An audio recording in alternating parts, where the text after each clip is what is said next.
এইবার আদর করো আমাকে। ইস, শকত দেবরের আদর পেতে চাইছে কি লুচু মেরে বাবা। দেখো পিচ্চি বর, তুমি কিন্তু আগে আমার দেবর ছিলে আর এখন আমার বর। কিন্তু আমি তো আপনাকে দুদিন আগেও ভাবি বলে ডেকেছি, তাহলে এখন বিয়ে করে কি করে বউ বলে মেনে নিব বলেন? আমিও তো কিছু জানি না তুমি আমাকে ভালোবাসবে, আদর করবে না, ব্যাস। আমি এত কিছু জানতে চাই না। তুমি আমাকে আজকে অনেক আদর দিবে, যেটা আমি সারা জীবন আমার বরের থেকে চেয়ে এসেছি। কিন্তু আমি তো আপনাকে ভালোবাসি না, তাহলে এসব উল্টোপাল্টা কাজ কেন করতে যাব আপনার সাথে? বারবার উল্টাপাল্টা কোনটাকে বলছো? হ্যাঁ, তাছাড়া স্বামী স্ত্রীর মাঝে এগুলো স্বাভাবিক। তাহলে তুমি এইসবকে উল্টাপাল্টা কেন বলতেছো? দেখেন ভাবি, আমি অত কিছু জানি না, আমি পারবো না ব্যাস। ওইটাকে উল্টাপাল্টা বলেন না, কি বলে আমি জানি। মানুষ এগুলো কিভাবে করে, সিসি বাজে পচামে কোথাকার। ওগুলো করতে নেই, আপনি জানেন না। এত নাট ছিটকানোর কিছুই নেই। তোমাকে কাছে আসতে বলতেছি, আসো আর আমাকে আদর করো। হ্যাঁ, তুমি তো অনেক রোমান্টিক, আমি সেটা খুব ভালো করেই জানি সোনা বর। আপনাকে কে বললো আমি রোমান্টিক? আমি একটু রোমান্টিক না, আমি একটা বাজে পচা ছেলে। আপনি তো জানতেন, তাহলে আপনি আমাকে বিয়ে করলেন কেন? কারণ আমি তোমাকে ভালোবাসি, ভালোবেসে বিয়ে করেছি। তাহলে তোমার থেকে আদর চাইবো না কেন? আর আমি খুব ভালো করে জানি তুমি আমার থেকে দূরে যাওয়ার জন্য, আমাকে আদর না করার জন্য এসব বলছো, তাই না বর? তুমি আমাকে দেখে ভয় পাইতেছো, এই জন্য আমাকে দূরে সরিয়ে দিতে এসব উল্টাপাল্টা কথা বলতেছো, তাই না? এসব বলে কোনো লাভ হবে না। তোমাকে আদর দিতে বলেছি, তুমি এখনই আমাকে অনেক বেশি আদর দিবে, অনেক বেশি ভালোবাসবে। যদি সেটা না করো তাহলে কিন্তু আমি কান্না করে দিব।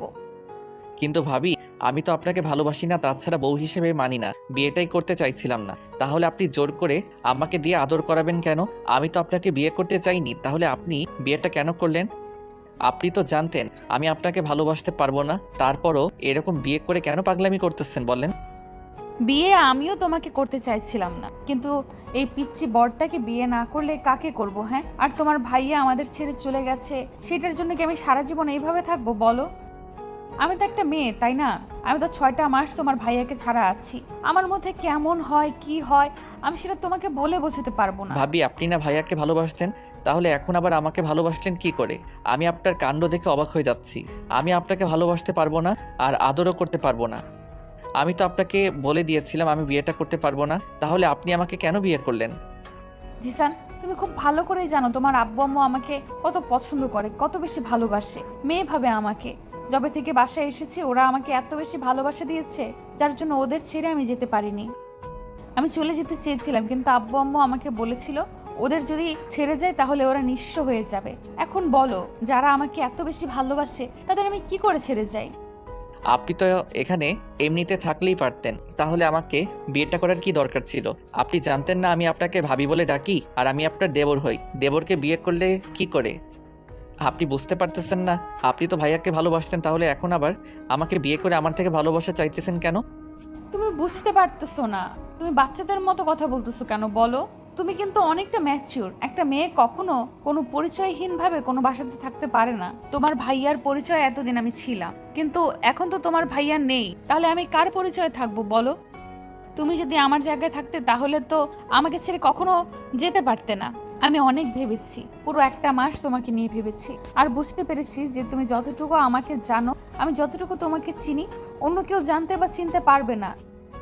আর আমি জানি তুমি আমাকে অনেক বেশি হ্যাপি রাখবে, রাখবে না পিচ্চি বর? ওই জন্যই আমি তোমার থেকে আদর চাইছি। আমি জানি আজকে তুমি আমাকে আদর দিলে পরবর্তীতে আর আমার থেকে দূরে যেতে পারবে না। ওই জন্য তোমাকে ভালোবাসতে বলতেছি। প্লিজ শোনো, একটু একটু কাছে আসো, আদর করো আমাকে। ভাবি, আমার দ্বারা এগুলো সম্ভব না, আমি পারবো না। আমি তো আপনাকে বলেই দিয়েছি আমার দ্বারা আপনার সাথে এগুলো করা সম্ভব না। যেখানে আপনাকে ভাবি বলে ডেকেছি সেখানে কি করে এগুলো করি? আপনি বুঝতে পারতেছেন বিষয়টা? আচ্ছা, তুমি কি আমাকে সময় দিতে বলতেছো? তুমি যদি সময় চাও আমি সময় দিব, তারপরেও তোমার আমাকে ভালোবাসতে হবে, অনেক বেশি আদর দিতে হবে, না হলে কিন্তু আমি সত্যিই কান্নাকাটি করব। এখন বলো, আমাকে কি কান্না করতে হবে? দেখেন ভাবি, আপনি আমার থেকে সময় নিয়ে কিংবা আমাকে সময় দিয়ে ভালোবাসা শেখাতে পারবেন না, পাবেন না। তাই আমার জন্য কখনো অপেক্ষা করে থাকবেন না। আমি আপনাকে শিওরিটি দিতে পারতেছি না আমি আপনাকে কখনো ভালোবাসতে পারবো। কিন্তু কেন ভালোবাসতে পারবে না? আমি তো সেটাই জানতে চাইতেছি। আমার মধ্যে কি এমন কমতি আছে যার জন্য তুমি আমাকে ভালোবাসতে পারবে না? বলো, আমি কি এমন করেছি যার জন্য তুমি আমাকে একটুও ভালোবাসতে পারবে না? জানি না, তবে আপনাকে বলতে আমি বাধ্য নই। তোমার গার্লফ্রেন্ড আছে, তুমি তাকে অনেক বেশি ভালোবাসো, তাকে ছাড়া থাকতে পারবে না? বলো আমাকে। জিসান ঝামেলায় পড়ে গেল মনে হয়। যেখানে এই মেয়েটাকে দুদিন আগেও ভাবি বলে ডেকে এসেছে, সেখানে ওকে বিয়ে করে কিভাবে স্ত্রীর অধিকার দিবে। ইভেন বিয়েটাইও করতে চাচ্ছিল না, কিন্তু আব্বু আম্মু এমন করে রিকোয়েস্ট করলো, যার জন্য বিয়েটা না করে থাকতে পারলো না। তারপর আর কি, জিসান চুপ করে আছে। এবার রুহি এগিয়ে এসে জিসানের মুখের পাশে হাত রেখে বলতে লাগলো, জিসান, আমি খুব ভালো করে জানি তোমার কোনো গার্লফ্রেন্ড নেই, তাহলে তুমি আমাকে কেন ভালোবাসতে পারবে না? একটাবার আমাকে আদর করে দেখো, দেখবে তোমার অনেক ভালো লাগবে। আমি কতদিন যাবত এরকম একা থাকবো বলো? আমারও তো কোনো জীবন সঙ্গিনীর দরকার হবে বলো, আমারও কারো আদর চাই। আমি একটা মেয়ে হয়ে কি করে থাকবো? তার উপর তুমি এখন আমার স্বামী, তুমি যদি আমাকে আমার এমন করে দূরে সরিয়ে দাও, আমি তো নিজেকে কন্ট্রোল করতে পারবো না। হ্যাঁ, আমার গার্লফ্রেন্ড আছে, আর আপনাকে আমি ভালোবাসতে পারবো না ওই জন্যই, কারণ আমার বেবিটাকে আমি অনেক ভালোবাসি। আর এরকমভাবে থাকবেন মানে আপনি তো এতদিন ঠিকই ছিলেন। তাছাড়া আপনার স্বামীর দরকার হলে অন্য কাউকে বিয়ে করতেন, আপনি জানতেন না? এই সম্পর্কে আমি কখনো মেনে নিব না। আমি আপনাকে বিয়ের আগে বলেছিলাম, আর কি বললেন আপনি নিজেকে কন্ট্রোল করতে পারেন না? ও, বুঝতে পেরেছি, আপনাকে আদর করার জন্য কাউকে চাইতো, ওই জন্য আপনি বিয়েটা করেছেন, তাই না? দেখো জিসান, এটা তোমার কাছে হাস্যকর মনে হলেও এটাই স্বাভাবিক। একটা মেয়ে সারা জীবন কখনো একা থাকতে পারে না, তার একটা সঙ্গিনীর প্রয়োজন হয় তাকে সুখে রাখার জন্য। তাহলে তুমি আমার জন্য এতটুকু কেন করতে পারবে না? আচ্ছা, তুমি একটু ভালোভাবে দেখে বলো, আজকে কি আমাকে তোমার বউয়ের মতো মনে হচ্ছে না? বলো, আমি তোমার থেকে কি খুব বেশি বয়সে বড়? আমি দেখতে খারাপ? আমার মধ্যে এমন কিছুর কমতি আছে যেটা তুমি তোমার বউয়ের মধ্যে দেখতে চাইছিলে? বলো আমাকে। আমি তো আপনাকে বলে দিয়েছি, আপনাকে মানতে পারবো না। আর ভাইয়ার সাথে আপনার বিয়ে হয়েছিল, সবই হয়েছিল, তাহলে সেখানে আমি কি করে আপনাকে ভালোবাসি বলেন? আপনাকে কি করে আদর করে আপনি কেন পাগলামি করতেছেন? বুঝতে পারেন না একটু? ও, বুঝতে পেরেছি। তোমার আফসোস এটাই হচ্ছে যে তুমি আমাকে ভার্জিন অবস্থায় পাওনি, তাই তো? তাছাড়া তোমার ভাইয়ের সাথে আমার সব হয়েছে। দেখো, এটা কি অস্বাভাবিক কিছু? যেখানে বিয়ের আগে মেয়েরা কত ছেলের সাথে রুম ডেট করে, সেখানে তুমি জেনে শুনে আমাকে বিয়ে করেছো। আমি তোমার ভাবি ছিলাম, কিন্তু এখন তো বউ। এইটা তো অন্য কোনো অন্যায় নয়। তোমার ভাইয়া নেই, সেই জায়গাটা তুমি নিতে পারবে না। আর আমাকে তোমার এত তাড়াতাড়ি ভালোবাসতে হবে না, তুমি চেষ্টা করলে ঠিকই ভালোবাসতে পারবে। এখন পাগলামি না করে আমাকে জড়িয়ে ধরে ঘুমাও, তাহলেই হবে। আমার আদর চাই না এখনই তোমার। জিসান চুপচাপ দাঁড়িয়ে আছে।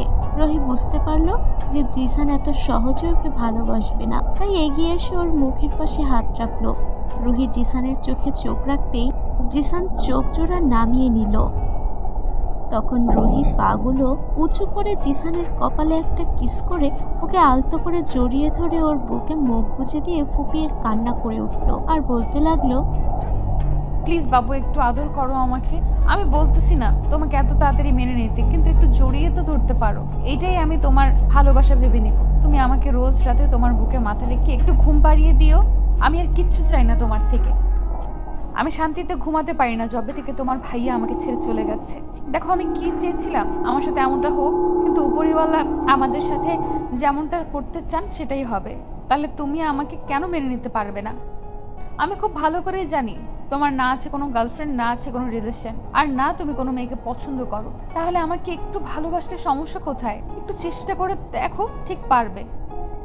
আমি যদি আপনাকে ভালোবাসতে না পারি, তাহলে কি আপনি জোর করে আমাকে ভালোবাসাবেন বলেন?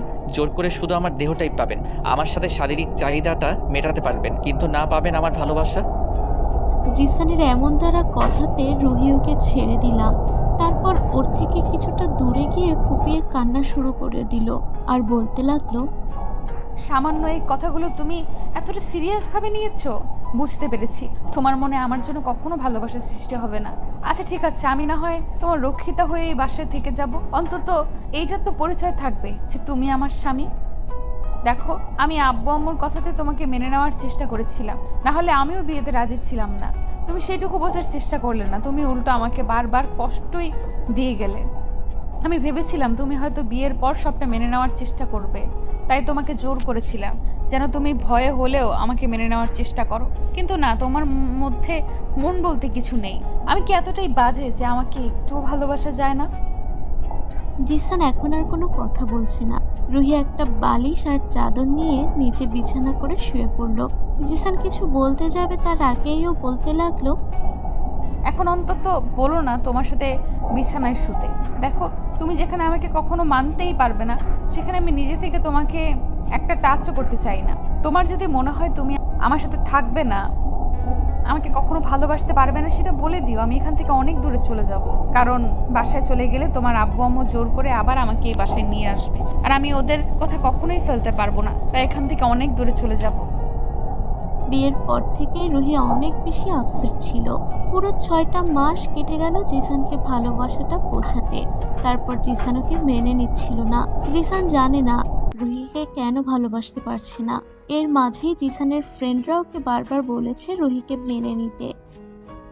আর রুহি দেখতে সুন্দর না, জিসান ওকে পছন্দ করে না তেমন নয়। রুহি মারাত্মক লেভেলের সুন্দরী একটা মেয়ে, যার জন্য জিসানের ভাইয়া প্রথম দেখাতে ওর প্রেমে পড়ে গিয়েছিল।